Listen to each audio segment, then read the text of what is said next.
अस्सलाम वालेकुम। Maths and NTS tricks में आपको खुशामदीद कहते हैं। ये आज का पेपर मैथ फिज़िक्स का एसएसटी ईटा का पेपर है। तो चलो इसको सॉल्व करते हैं। इससे पहले मैं एक पार्ट कर चुका हूँ, इसमें मज़ीद हम कुछ क्वेश्चंस करेंगे। तो सारा पेपर हमारे पास आ चुका है। तो मज़ीद वीडियोस के लिए आप हमारे चैनल को लाजमी सब्सक्राइब करें और वीडियो को लाइक करें। तो चलो स्टार्ट करते हैं, सोल्यूशन की तरफ चलते हैं। अच्छा, तो हम स्टार्ट करने वाले हैं एसएसटी मैथ फिज़िक्स का पेपर। तो आज कुछ क्वेश्चंस एक्चुअली मैं आपको बताना चाहूँगा जिनके बारे में डिस्कशन करेंगे, जो आज के एसएसटी मैथ फिज़िक्स के पेपर में आए थे। तो फर्स्ट ऑफ ऑल आपने एक थ्योरम पढ़ा होगा मैट्रिक में, सर्कल्स वाला थ्योरम है कि two chords equidistant from the centre of a circle are dash, आगे 4 ऑप्शन थे इस तरह के। तो इसका मतलब ये है कि आपके पास कोई भी 2 कॉर्ड्स हैं, ठीक है, वो एक का भी डिस्टेंस जो है सेंटर से from the chord this and from this chord, ये दोनों इक्वल हैं। तो डेफिनेटली ये थ्योरम एक है, मैट्रिक की स्टेटमेंट है, उस बुक में आप बुक खोल के देख भी सकते हैं कि ये कॉर्ड जो होते हैं कॉन्ग्रुएंट होते हैं अगर इन दोनों का distance centre of the circle से इक्वल हो। तो ये उसका प्रूफ है, ये इसमें कॉन्ग्रुएंट का ऑप्शन आता था। और भी बहुत से ऑप्शन थे, इक्वल, कॉन्ग्रुएंट, हाँ, नॉन पैरेलल, कुछ भी था, लेकिन ज़्यादा जो बेहतर हमारे पास रिजल्ट था वो कॉन्ग्रुएंट था, ठीक है। अच्छा, यही आप देख सकते हैं कि the distance from point P to this point L and the distance from this point P to point M is equal. तो आप कह सकते हैं कि दोनों की जो डिस्टेंस है, दोनों की जो लेंथ है वो इक्वल है। तो इसीलिए ये कॉर्ड्स क्या हैं, इक्वल इन लेंथ हैं। क्यों इक्वल इन लेंथ है? क्योंकि दोनों सेंटर से इक्वी डिस्टेंट हैं। इक्वी डिस्टेंट का मतलब होता है वो दोनों सेम डिस्टेंस पर है। चलिए नेक्स्ट की तरफ मूव करते हैं थोड़ा सा। अच्छा, एक फिजिक्स का क्वेश्चन आया था, unit of young modulus is, ये तो किसी तारुफ की मोहताज नहीं, इसकी यूनिट है न्यूटन पर स्क्वायर मीटर, ठीक है। ये आपको याद भी रखनी चाहिए, जैसे फोर्स की यूनिट न्यूटन है, डिस्टेंस की यूनिट मीटर होती है, वेलोसिटी की यूनिट मीटर पर सेकंड होती है, एक्सेलरेशन की मीटर पर सेकंड स्क्वायर। तो ये स्टैंडर्ड यूनिट्स हैं, डिराइव्ड यूनिट्स हैं, इनको आप याद रख सकते हैं। इसकी न्यूटन पर स्क्वायर मीटर यूनिट है। चलिए moving towards next. If frequency of a simple pendulum is 0.5 hertz, what will be its time period? Simple सा क्वेश्चन है कि अगर किसी सिंपल पेंडुलम की फ्रीक्वेंसी है 0.5 हर्ट्ज तो उसका टाइम पीरियड निकालें। तो डेफिनेटली आपने फिजिक्स में चैप्टर 10th क्लास के फर्स्ट के सेकंड चैप्टर में आपने पढ़ा होगा कि टाइम पीरियड जो है वो रेसिप्रोकल होता है फ्रीक्वेंसी का, t इक्वल्स टू 1/f। आपने f की वैल्यू लगाई 1/0.5, आपने जब इसको सॉल्व किया तो आपके पास आंसर जो फाइनल रिजल्ट आया दैट इज़ 2 सेकंड्स। तो अगर किसी भी सिंपल पेंडुलम की फ्रीक्वेंसी हो 0.5 हर्ट्ज तो उसका जो टाइम पीरियड होगा वो 2 सेकंड्स होगा, ठीक है। हमने इसको फार्मूले से प्रूव भी कर दिया। अच्छा, इसी तरह से एक मिरर्स वाले चैप्टर में से एक क्वेश्चन आया है। यहाँ पे मैंने उसको क्वेश्चन नंबर 4 दिया है, उसको आप देख सकते हैं। A line containing focus, centre of curvature and pole call dash, कि आपके पास एक लाइन है, उसके ऊपर सेंटर ऑफ कर्वेचर भी है, उसके ऊपर फोकस भी है, उसके ऊपर पोल भी है। तो डेफिनेटली वो मिरर की लाइन होती है जिसको हम कहते हैं principal axis. Actually principal axis ही वो लाइन होती है जो फोकस में से पास करती है, सेंटर ऑफ कर्वेचर में से पास करती है और पोल में से पास करती है। आप इसमें से अगर आप इसको मज़ीद स्टडी करना चाहें तो आप 10th क्लास के मिरर्स वाला चैप्टर आप चैप्टर 3 खोल के देख सकते हैं, ठीक है। चलिए आगे चलते हैं। अच्छा, नेक्स्ट है हमारे पास कि the image found by convex lens. अच्छा, ये डेफिनेट ये प्रूव्ड रिजल्ट्स हैं कि कन्वेक्स लेंस जो इमेज बनाता है वो रियल होता है, और इसी तरह कनकेव लेंस जो इमेज बनाता है वो वर्चुअल होता है।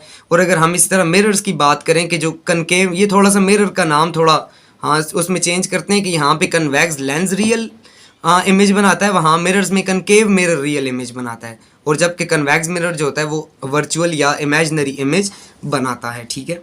ये सिंपल सा इसका आंसर था।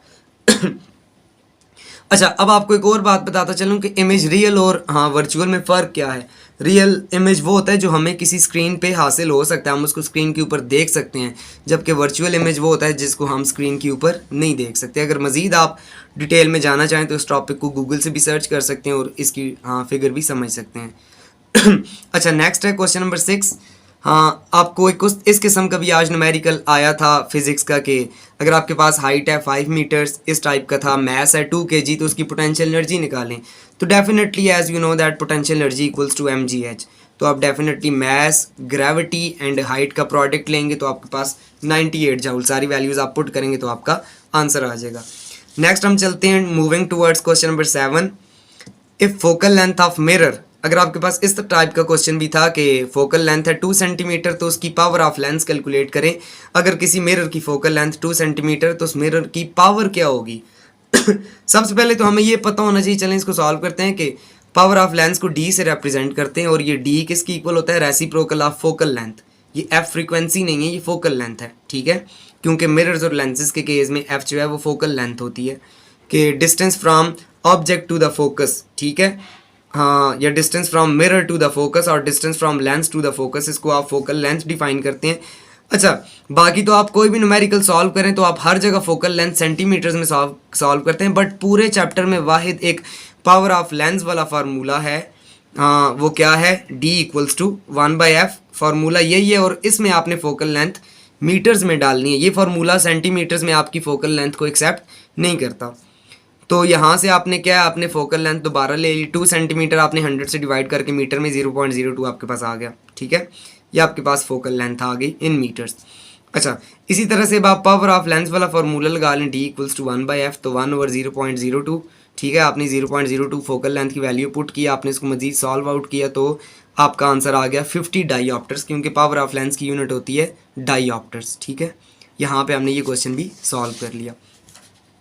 चलें थोड़ा सा आगे नेक्स्ट चलते हैं कि which of the following is a vector quantity. आज कुछ इस टाइप का क्वेश्चन भी आया था कि वेक्टर क्वांटिटी कौन सी है, तो वेलोसिटी है, करंट है, एनर्जी है, एक और दिया हुआ था, तो इसमें एक ही डेफिनेटली जब उसने वेक्टर पूछा है तो एक ही वेक्टर क्वांटिटी देगा, बाकी सारी स्केलर्स होंगी, तो वेलोसिटी जो है ये वेक्टर क्वांटिटी है, बाकी जो तीनों थी वो स्केलर क्वांटिटी थी।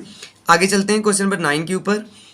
A body in 5 seconds initiates from 5 metre पर सेकंड टू 10 मीटर पर सेकंड। कि एक बॉडी है वो 5 सेकंड्स के अंदर अपनी वेलोसिटी चेंज करती है 5 मीटर पर सेकंड से 10 मीटर पर सेकंड तक, तो उसकी आप एक्सेलरेशन कैलकुलेट करें, ठीक है। यानी कि वो स्टार्ट लेती है अपना इनिशियल वेलोसिटी 5 मीटर पर सेकंड और कहाँ तक जाती है 10 मीटर पर सेकंड जो उसकी फाइनल वेलोसिटी है। तो चलें एक्सेलरेशन कैलकुलेट करनी है, इनिशियल वेलोसिटी 5 है, फाइनल वेलोसिटी 10 है, ये सारा काम हो रहा है 5 सेकंड्स के अंदर। तो आप using first equation of motion यहाँ पे आप यूज़ कर सकते हैं, वो क्या है, acceleration equals to del v by del t, del v क्या है, vf माइनस vi। तो आप यहाँ पे फाइनल वेलोसिटी, इनिशियल वेलोसिटी और टाइम की वैल्यू आपने पुट की, फाइनल वेलोसिटी 10 है, इनिशियल वेलोसिटी 5 है, टाइम 5 है, तो यहाँ से जब आपने कैलकुलेशन की तो आपके पास एक्सेलरेशन आई 1 मीटर पर सेकंड स्क्वायर, ये आपका फाइनल रिजल्ट था। चलें थोड़ा सा और आगे जाते हैं। If the masses of 2 bodies are doubled, what will be the effect on gravitational force। कि अगर आप किसी भी बॉडी का मैस दोनों जो आप दो बॉडीज़ के दरमियान, आपको पता है Newton's law of universal gravitation है, वो दो मैसेस के दरमियान होता है, अगर आप उन दोनों मैसेस को डबल कर दें तो उसकी ग्रेविटेशनल फोर्स पे क्या असर पड़ेगा। तो यहाँ से आपको देखें पता है कि फोर्स का फार्मूला क्या होता है, हाँ, in terms of gravitational force F equals to Gm1 M2 divided by r², ये इसका फार्मूला है। हम ऐसा करते हैं कि हम M1 को सपोज कर लेते हैं M1 प्राइम के, ये 2M1 है, डबल सपोज कर लिए क्योंकि उसने क्वेश्चन में खुद कहा है कि अगर आपके मैसेज दोनों डबल हो जाएं, तो M2 को भी आपने डबल ले लिया।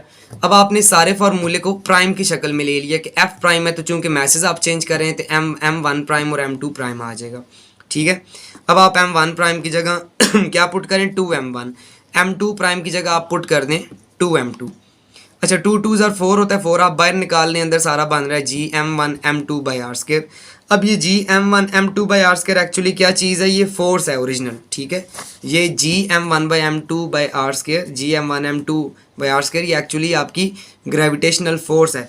तो यहाँ से हम क्या करते हैं, Gm1 M2 बाई r² को हम क्या लिख देते हैं, फोर्स। तो यहाँ से आप देखें जो आपकी जब आपने मैसेज डबल किए तो आपकी फोर्स जो है 4 गुना ज़्यादा हो गई ओरिजिनल फोर्स के। इसका मतलब क्या है कि आप जब दोनों ऑब्जेक्ट्स के मैसेज को डबल करेंगे तो आपकी फोर्स जो है वो 4 गुना ज़्यादा हो जाएगी। Thank you so much guys. चलें साथ साथ जो है हमें नेक्स्ट लेक्चर मिलते हैं तो इंशाल्लाह हम वो भी अपलोड करते रहेंगे, और काइंडली हमारा चैनल जो है ज़रूर सब्सक्राइब कर लीजिएगा ताकि आप मज़ीद जो है कोई वीडियोज़ मिस ना करें और बर वक्त हमारे साथ टच रहें। Thank you so much. Allah हाफ़िज़।